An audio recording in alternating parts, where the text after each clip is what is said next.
So in this video, I'm going to talk a bit about barefoot shoes. It's been well over a year now that I have entirely transitioned to wearing just barefoot shoes as opposed to traditional shoes.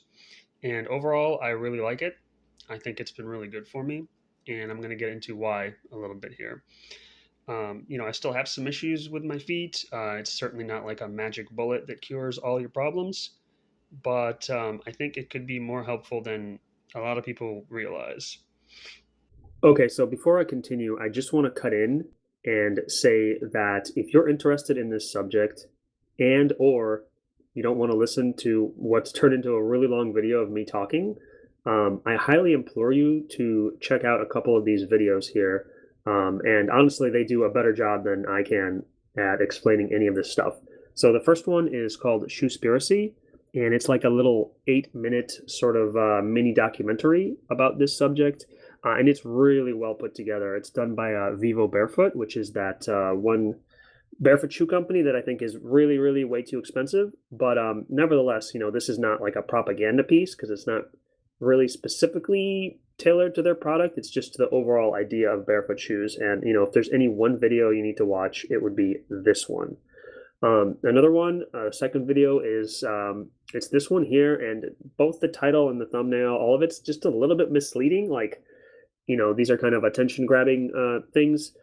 The best thing that this video does is it illustrates the things and all the points that I'm going to be making extremely well. Like it's like animated and illustrated super well to outline all the concepts. So I highly recommend it. And I think in the second half of the video, he kind of talks a bit about different types of shoes and then strategies and ideas. And so really good video. And last but not least is this one right here.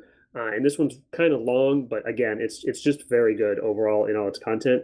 And importantly, with this one, he goes over a whole variety of different like brands and types of shoes, and as well as he covers like some cheap alternative things that are maybe worth considering if you're on the fence about getting into this thing, or how you want to spend your money. So, what are barefoot shoes?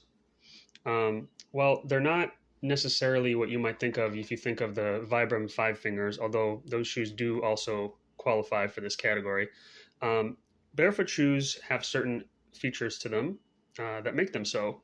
And so those features are, and I'm going to go in the order of what I think is the most important, is first of all, they have a really wide toe box. Now, some are wider than others. This may not look particularly crazy. It still looks like a normal shoe. But if you compare it to a more typical shoe, more typical shoes are a lot more pointed towards the center. This is a bit more foot shaped if you look at it. Okay, and this allows your toes room to spread out, which is kind of how they naturally want to be instead of being constricted to a point in the middle of the shoe. Also, the shoes are flat. That is to say, that if you look at the bottom here, the heel is not any higher than the toe. It's consistent height all the way along its length. This is also called zero drop.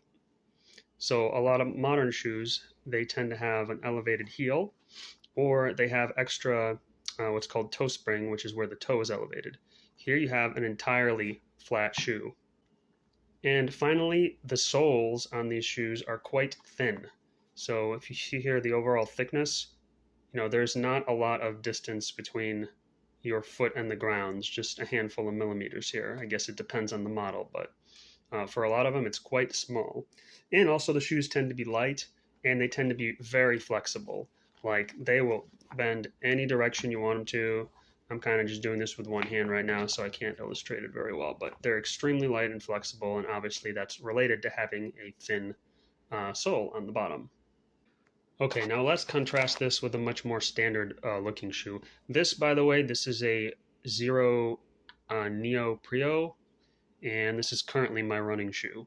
So what I have here, and this is nice because it makes a bit of an apples to apples comparison. This is my old running shoe, um, and this is a New Balance. Uh, I don't know what is this. It has so much wording and stuff on it. Oh, 757. Okay, I think that's, or 767.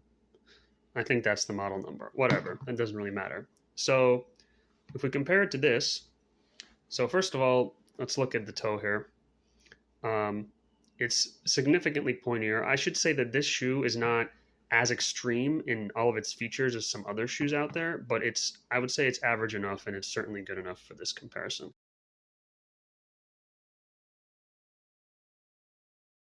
So if we compare it with, if I can do this here,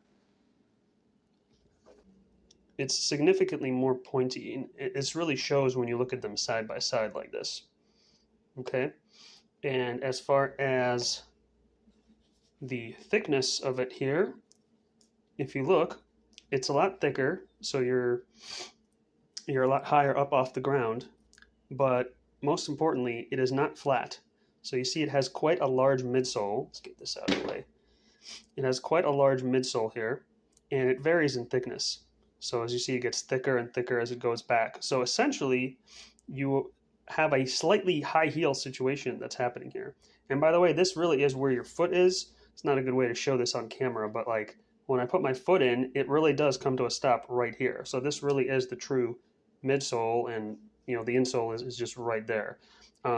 I know there's some barefoot shoes lately that do this thing where they do this kind of effect for style, So like, for example, they'll, this shoe doesn't have it, but they might have it where like, I mean, okay, you can kind of see it like with this little black thing right here that juts out, that holds the strap. You could make it on the outside look like it's getting thicker in the back, but the reality is it's still flat on the bottom. But no, this is truly correctly how it is here. It really is a lot thicker in the back.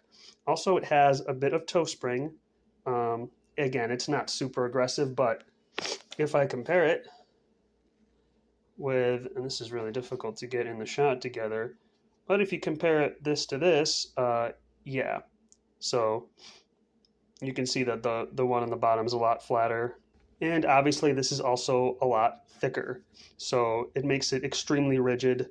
I cannot really bend it in any way like I did with the other shoe. If I could make a comparison to gloves, I would say that wearing this is like wearing a nice thin leather driving glove. Or maybe in some extreme cases for the thinner shoes, it would be like wearing like a rubber glove, like a medical glove kind of thing. This is more like wearing a boxing glove on your hand. So that's the kind of difference in sort of sensory feedback you get from your hand. Or I guess you could also say, if you wanted to sound a little less extreme, it's like a very thick winter glove. Okay, so then why are regular shoes, more typical shoes, like this? Why are they the way that they are? Well, this is going to be a highly oversimplified version, but there's quite a few reasons. So throughout history, there's been times where pointy shoes were considered just fashionable and cool.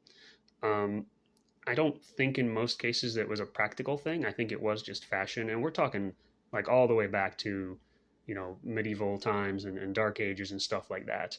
And so, again, so it's putting fashion first. A lot of times it might have been worn by more fancy people, more noble people. And so, you're going to copy someone, and you're going to copy the style of people that are influential, right?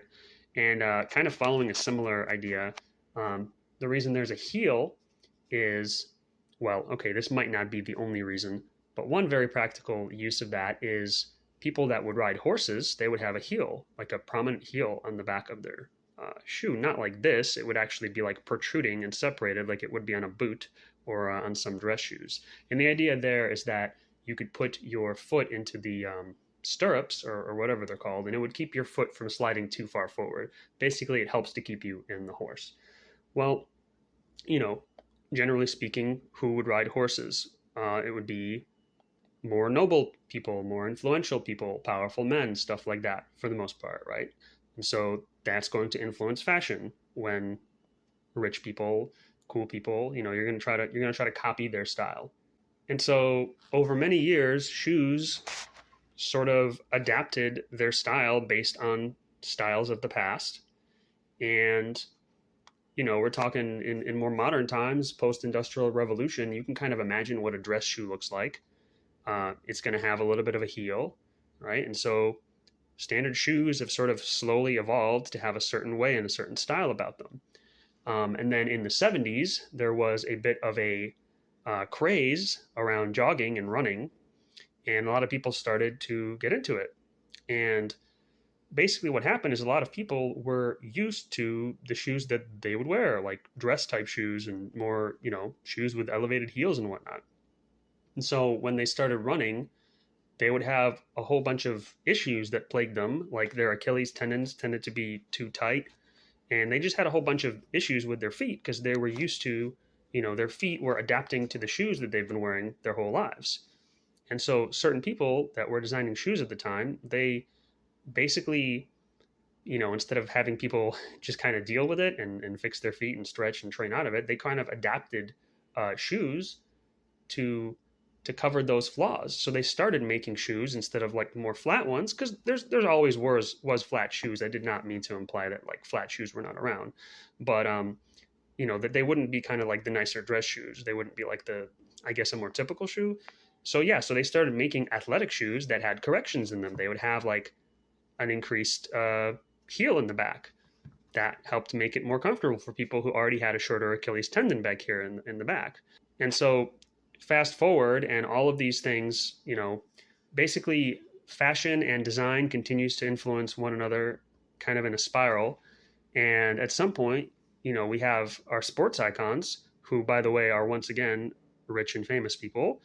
They're wearing these kinds of shoes, and the cycle just sort of continues. There's just a huge influence on fashion, on style, and they work well enough is how I would characterize it. And there's really no reason to change anything in anyone's eyes. Like, people are not aware that there are inherent problems with these kinds of shoes, problems that they cause to your health, basically. Okay, so then what are the problems with these kinds of more modern shoes? Well, this shoe is like a really stiff form, so to speak, that your foot goes into, and your foot has to adapt to the shape of this shoe, as opposed to, you would think it should be the other way around. This offers as little as possible between you and how your foot is supposed to function, how it's supposed to stand, what it wants to do naturally, if it were barefoot, as it were. So here, this just augments and modifies everything that your body naturally wants to do. And this sounds like it might be a good idea, but not really. Like, this does not allow your toes to move around and spread and act how they're supposed to. There's a very rigid shape and support in here that like supports the arch, and it does not allow any flexion to happen here. That sounds good, but what ends up happening is your arch atrophies because you're not using those tendons, those muscles, those parts of your foot. So a lot of parts of your foot, they just atrophy and they become weaker. And this has implications going upstream to the rest of your body. When weird stuff is happening to your feet, that ends up affecting your knees. And then because you're compensating in some ways in your knees, that ends up going up to your hips, and then up to your back, and then, through your lower back, and potentially up to your upper back and your shoulders. And your whole body can end up being slightly thrown out of whack because every next part up the line is trying to compensate for something being out of order at the bottom. So oddly enough, a lot of problems that happen in other parts of your body start at the feet, where you connect to the ground. Okay, so then, are barefoot shoes the best for everyone? No, I don't think they're necessarily good for everybody, but I do sincerely feel at this point that they're the best for most people. And if you say this to anyone, including you, person listening to this video, there's always going to be just an absolute storm of objections. And there's a whole host of reasons for this. But I've never spoken to anyone, and I've never ever heard of anyone kind of being readily open to this idea of changing what they already have. Everyone you ask is going to say that they have problems with their arches. Like, oh, I can't wear these shoes. I need arch support. I need, my arches are too this, too that, or this hurts, or I can't, I need cushioning. I need support. But really, the reality in almost every one of those cases is that your muscles and tendons and all the parts of your foot are just weakened from a lifetime of walking in, those kinds of shoes. So actually, these shoes would be good for you. You just have to sort of take the step to to make your feet, work with them the way your feet kind of want to work. As well, there's also just kind of a lot of, I guess, like inertia in complacency. Um, once you have something, once you're established, if you're thinking, man, yeah, I could try these, but like that's going to take time. That's going to cost me some money. And then it's going to take some time trying to mess around and get used to it. And you know what? What I already have now is fine. And I'm just, most people, they're going to, even if they watch this long ass video, they're not going to do anything about it. They're not going to try this. But, what can you do about that? I guess I would say the potential downside to not even trying it is that there's a fair chance that you will have, as you get older, you will have health issues that are, if not brought on, then certainly accelerated by your choice in footwear. Obviously, I'm not a doctor. I can't like back these claims up. That's just kind of my feel from experiencing the difference and also from just observing people in the world all around me for all the many years now that I've been alive. And then there's people that think, well, I could do these for like something casual, like just hanging out, walking, sitting in the office. Obviously, if you're sitting around, you're not really putting a lot of use or weight in the shoes. But, I don't think you could do athletics in these, right? Well, you can actually. There's quite a few, let's just say runners and people that do other sports that do them in barefoot shoes and in like minimal footwear. I would just say that it takes time to sort of work up to that. So if you do end up switching to barefoot shoes, you don't want to just start running right away necessarily. I guess overall, as far as like top sports performance goes, I think that it probably does benefit to a certain extent from like these really thick, like compensating over-engineered kind of shoes.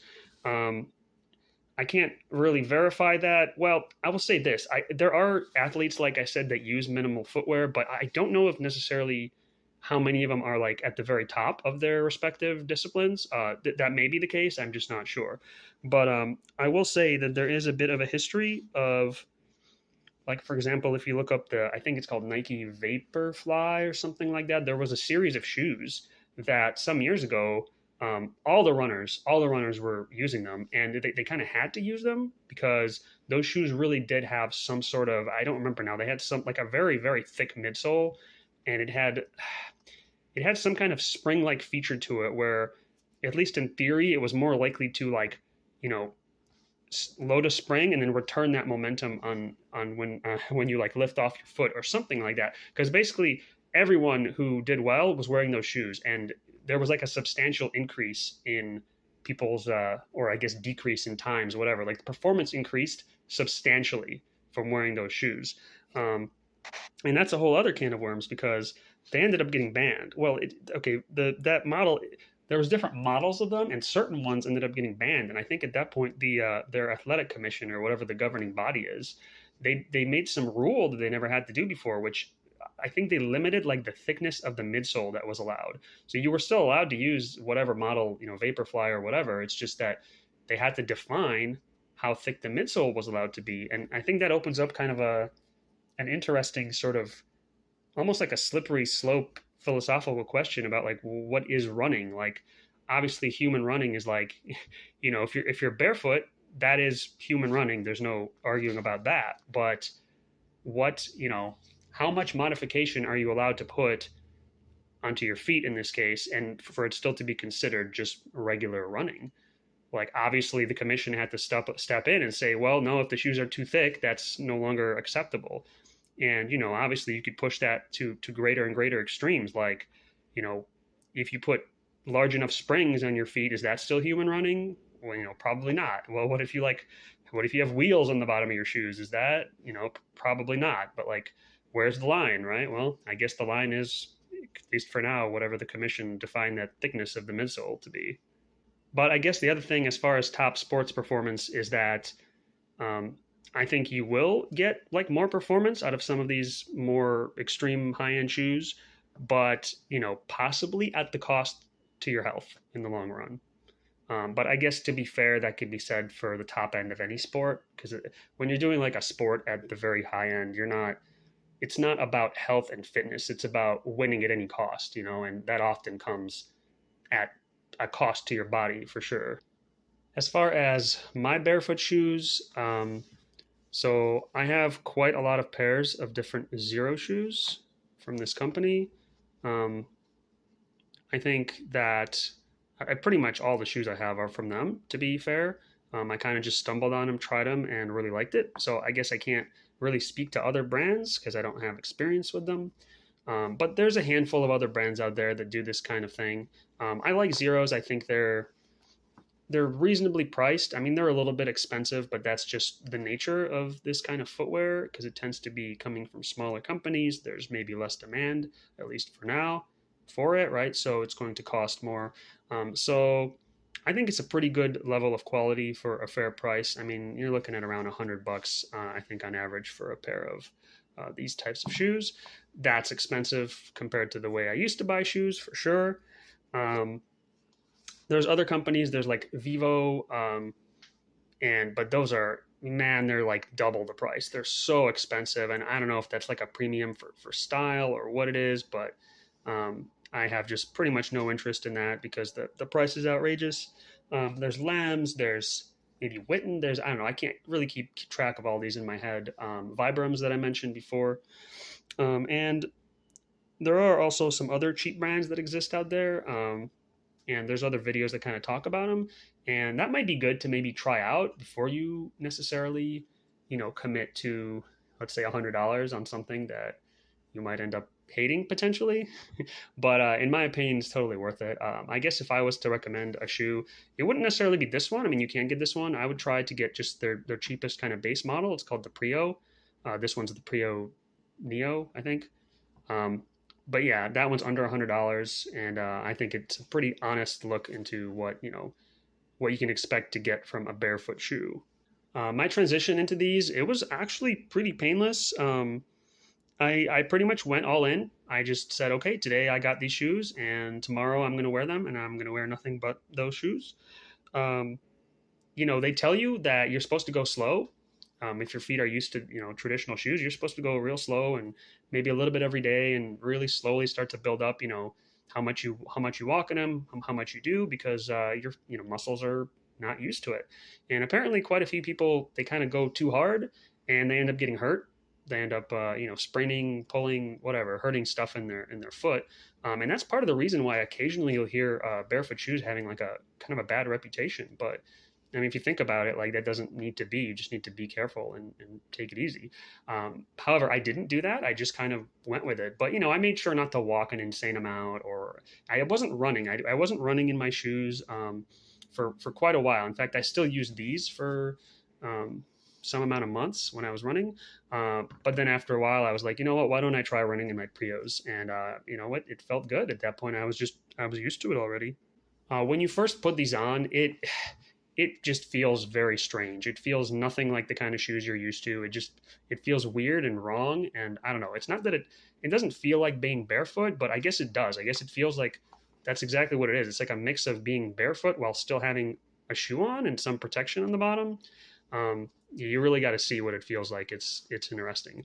But to contrast that, I got used to them pretty quick, a matter of days, I mean maybe weeks. I don't think it took really even weeks. And now these, oh my God, these just feel like absolute clown shoes. Like I can't, these feel a lot weirder and worse than how these felt when I first put them on. Like these are, yeah, I can do it. I can wear these. I can make myself wear these, but it just feels kind of horrible the whole time. I'm not going to lie. All right. So what are the pros and cons of barefoot shoes? Well, the pros, I pretty much already mentioned them all. They're essentially, health benefits down the road, and having your feet and your body move more naturally, more correctly, that you get with these shoes.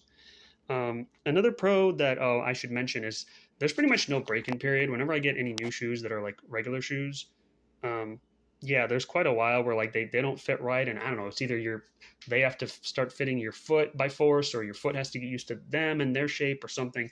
That's not the case with these. I own, I'm not even going to say how many I own. I own way too many different pairs of these kinds of shoes. They all have kind of different niches and different like purposes. Yeah, anytime I get one, I just put it on right out of the box and they fit perfect. They're good to go. as long as you know your correct size, obviously. But there's just no break-in period. They come and they're perfect, and my feet already know what to do with them. Um, yeah, so that's a nice perk. So what are the cons of barefoot shoes then? Well, it takes some time to get used to them. Um, that's kind of a given. I already talked about that. They are a bit expensive. I kind of already mentioned that as well.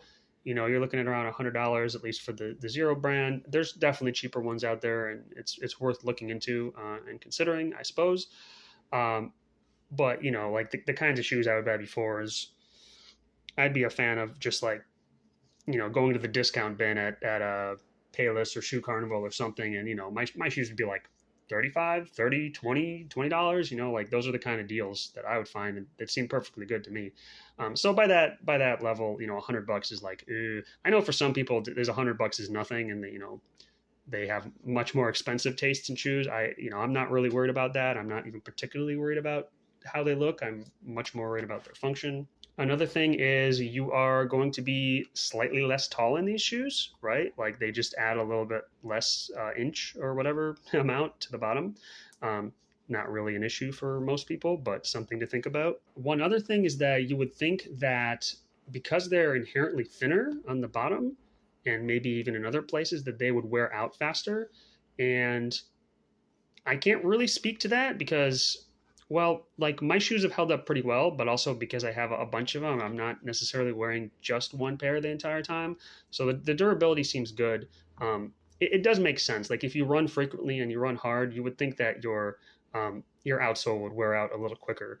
But on the other hand, because these are barefoot shoes, you sort of end up moving slightly differently in them, a little more carefully, a little more gingerly, I guess. So that might actually reduce the wear that you would think because you're not striking as hard as you are with these. With these, you are pounding the ground, you are heel striking and smashing and rolling, and you just tend to be a little more gentle with these. So the wear might not be any worse than any other shoe necessarily. And finally, a big thing that is worth mentioning is that once you go over to this side, there's not really going to be any going back because you're just not going to like regular shoes, and that has certain implications. If you have like a favorite pair of shoes that you have, yeah, you're not going to want to use them anymore. You're not going to want to put them on, or if there's certain styles you like, or you like, those look like cool shoes. I want to get them. It's like, well, no, you're really not going to want to get them if they're not in the barefoot style. So it's sort of limits you a bit more as far as your options. Now, I would say you actually have a lot of options if you look into the handful of companies that make these products, but it's not, the universal. You see any shoe you want and you say, oh, I can get that. Now, obviously, you can still wear regular shoes. There's no rules that you can't. And I'm sure there's people that do switch on and off between them, but I'm just telling you right now, regular shoes feel like crap after you get used to these. So you're just not really going to want to. So if you do end up deciding to give barefoot shoes a try, um, maybe pick up a pair of Prios or maybe a cheap alternative, something like that. But the important thing is that like you have to kind of commit to it for a while. You can't, you have to give it at least a couple of weeks, at least, something like that. You can't just try it for a day or two and then be like, oh, this feels weird. Oh, I don't like this, because that's not, I mean, that's going to be a guaranteed result after a day or two. So you kind of have to commit to it a little bit, which I understand is sort of, increasing the barrier to entry. But otherwise, there's really no point because you're almost certainly not going to like it after like one day. And if you do end up going for it, just go slowly, just in case. Don't do it like I did. I went all in. Make sure you don't get hurt. As far as like running or doing athletics, again, take it easy. Work your way up to that, and eventually you'll find that pretty much everything you want to do feels just fine in these kinds of shoes. In a way, you sort of end up relearning how to walk and how to run and how to do everything. Like you end up taking, it's hardly noticeable, especially not to anybody who's like watching you from the outside, but you end up taking slightly smaller steps. And so you end up having slightly more frequent steps compared to like walking normally in standard shoes. But yeah, you get right used to it. And basically, at the end of the day, I recommend that pretty much everybody tries this. And I'm sure most people won't, but yeah, that's how I feel about it. Okay, and now because my video clearly is not long enough, I'm going to tell two stories that are related to all of this and to each other. and they relate to knee and foot problems and stuff from my past. So I'm also telling this because they involve me coming to other conclusions that were effective for me, at least at the time, even though now they seem to contradict the stuff that I just said earlier in this video.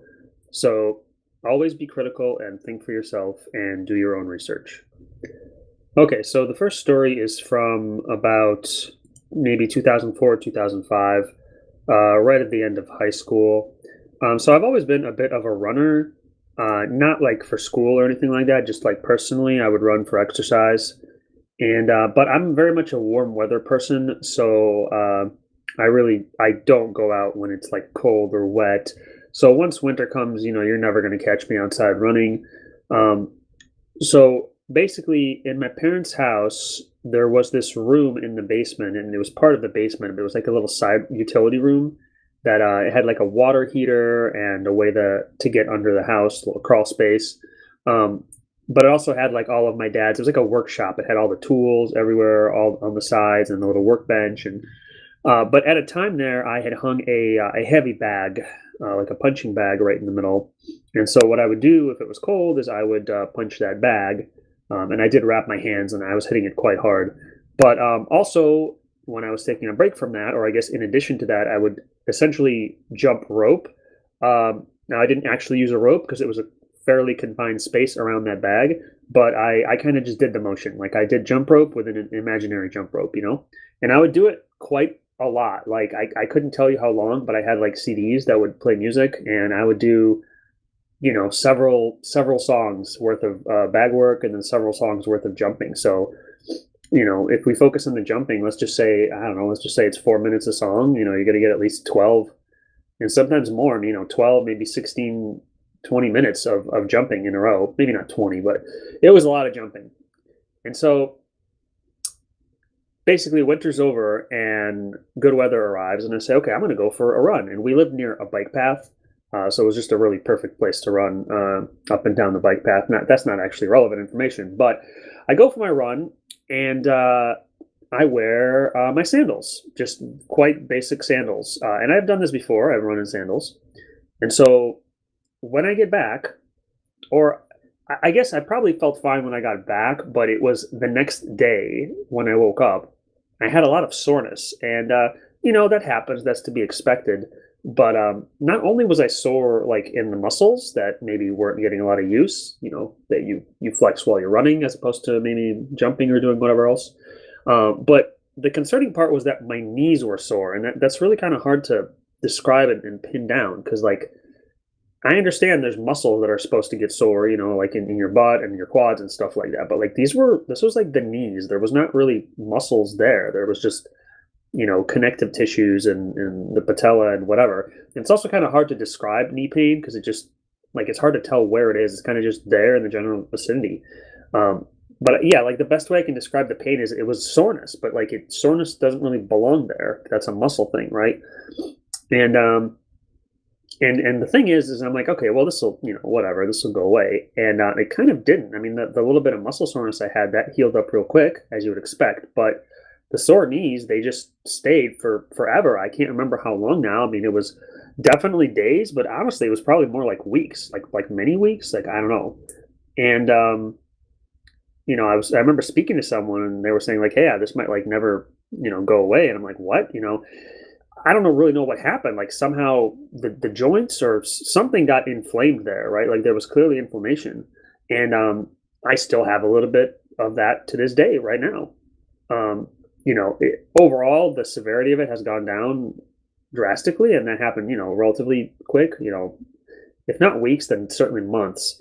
But I still have it, and it's something I'm going to have for the rest of my life. My right knee is a little bit worse than my left. My left is almost entirely normal, like I don't notice it. But my right knee, it's not that there's pain. There's just a feeling in it. Like there's a feeling of not full strength. I'm aware of it. There's something there that I'm aware of that I shouldn't feel. Like my left side, I pretty much don't think about it, don't feel anything. But my right side, my right knee, I always feel something. So the question then is, what happened? Like what hurt me? Was it the jumping? Did I overdo the jumping? Was it running in sandals? Was it some combination of those things? Was it that like I needed a lot more healing from the jumping before I dove into the running, or was it specifically that I ran in the wrong shoes? So it's hard to say. I mean, we're never going to really know the answer to that question. And so, having spoken to people, I feel like I probably went to some doctors to try to get a little help with this. I don't remember the outcome of that. I mean, the outcome was nothing. Nothing really helped me.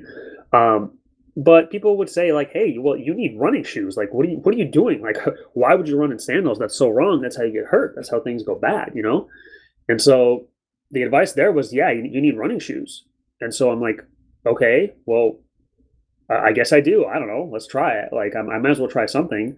Um, and so I went to there's a local shop here called I think it's like Dave's Performance Footgear. It's also known as Dave's Running Shop, or whatever. So I went over there and I buy some expensive shoes. And it seems okay. It's not really better. It's just like it feels fine. I mean, they're just like tennis shoes type running shoes. I mean, I guess I shouldn't say tennis shoes. They're clearly athletic shoes. They're the ones that should show up earlier in the video. And yeah, they're fine. Running in them is fine. There's not really a difference. There's not. They don't make my knees better. They don't make my knees worse. But the knees kind of just slowly heal and or don't heal or whatever, take care of themselves over time. And so these shoes, they have a special.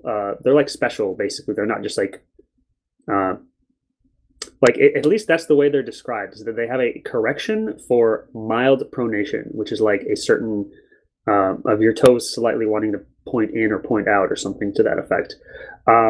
And so, like in hindsight, I don't know. Like while the salespeople seem like they're fairly knowledgeable, they sort of like look at my walk from the front, from the back, and they sort of determine like, this looks like you have a little bit of this or a little bit of that, or pronation or supination, whatever. But are they doing that just for profit? They're not doctors. So it's hard to say. But before this, I've mentioned this earlier, but before buying these shoes, which were like well over $100, maybe 120, $130, something like that. I'd only ever bought like the cheapest shoes I could, like either Shoe Carnival or Payless. There's always like a discount rack when you'd walk in, and they would have like shoes that are, I don't know, maybe $20, maybe even less sometimes. And they're like, hey, if it fits, and it's good enough for me. And that was always my attitude. So now I was like, okay, I guess it's worth it to spend a lot of money on this, right? Like rather than messing up your body, your health. Clearly, that's worth it. So then I was in the mode of like, okay, this is an atrocious amount of money for a pair of shoes in my world, but it's worth it, and I'm going to spend it. Okay, story number two. I believe this was the summer of 2012, I want to say. And at this point, I had gotten myself a warehouse job, and so there I was on my feet and just walking for hours and hours all day, and my feet were just killing me. Also, I should just say as an aside that most of my time, most of my jobs prior to this were in one form or another retail jobs where I was standing up like all of the time. And yeah, your feet, your back, everything gets really tired from standing. And I just thought that was normal. At the end of the day, I'm just like, whoa, I want to get home. I want to sit down. I want to take off my shoes. And it's when I'm at work and I'm thinking of my job that I had for nearly 8 years. Uh, we didn't have much opportunity to sit down, but there was possible to sort of sneak a little bit of that at times. And so, as much as possible, we tried to sit down. But for the most part, we stayed on our feet, and it was rough. And I just kind of figured, you know what? That's just how it is, right? Like you stand on your feet all day, your feet are going to be tired. You're going to feel like crap. That's just normal. And I just kind of dealt with it. I just kind of, coped. Um, and as far as I knew, that's how everyone felt. And I should also say that standing I feel like it's a lot worse than walking when you have to kind of like stand and just like spring in one place compared to actually moving. Yeah. But anyway, so back to the warehouse.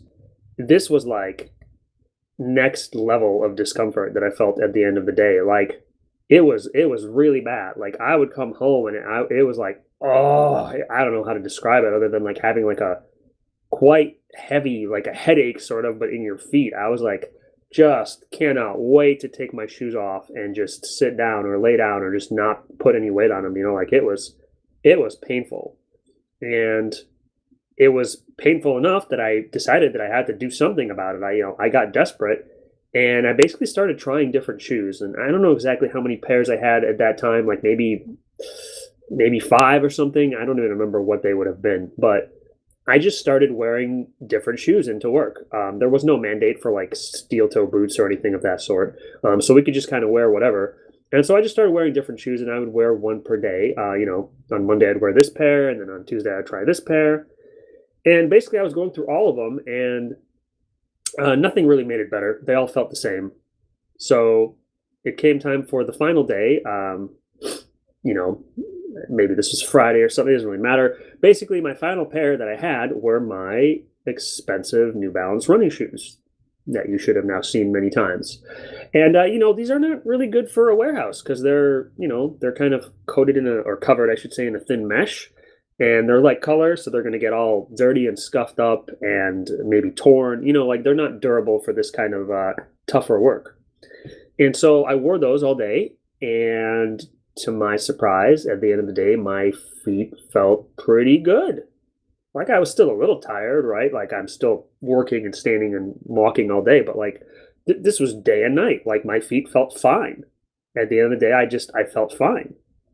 So the conclusion that I came to was that, wait a second, I need special shoes all the time, I guess. And so I go back to the Dave's running shop there, and I look around and say, "What do you guys have? You have something like this, but that's a little more, not meshy and black." And sure enough, they do. And I think it was called a Model 856, or I mean, now it's like 857. I don't know how this stuff changes. Well, actually, now it might be something different because I haven't gotten them for a while. But I feel like overall, I've gone through like what, four maybe pairs over the years of these shoes, which is pretty good. They last me at least a couple of years or several years. But yeah, these were really expensive. They were like $140 if I remember. But I wore nothing but those shoes all the time after that. Like those became just like my shoes, my specific model. And I guess, and I just swore off all other shoes because, these ones just didn't hurt me. They allowed me to be on my feet all day. It was kind of a miracle. And yeah, it was expensive, but like it was totally worth it. And so now we're back to the modern day about a year ago, and everything's okay, but my feet don't feel great. This is before, the barefoot shoes.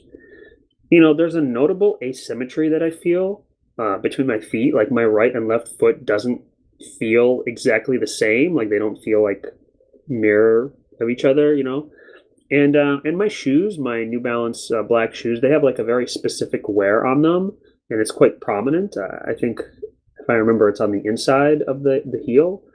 And it's good that I often don't need to stand up on my feet for work, but when I do, I'm quickly reminded that I'm not very comfortable. So, does that mean that the shoes went bad? Does that mean that something changed? Maybe this is just a part of growing older. I don't know. But overall, things were not great enough to warrant me taking that leap and trying barefoot shoes. And I'm not sure how that happened. I must have seen an ad or something and just decided, you know what? Why don't I try this? I'm going to try this. And so, as you can see now, my conclusion is different. Now I'm all on board the barefoot shoe train. So I wish I could go back in time and try things differently, but obviously that's not possible. So it's hard to say if the prior conclusions and solutions that I came to that worked for me and they seemed good, if they were faulty or just temporary. And, knowing that maybe even this whole barefoot shoe thing is a phase too, but I mean, hopefully not. But, maybe if barefoot shoes were a thing back then and I was wearing them my whole life, everything could have been totally different, and hopefully in a good way.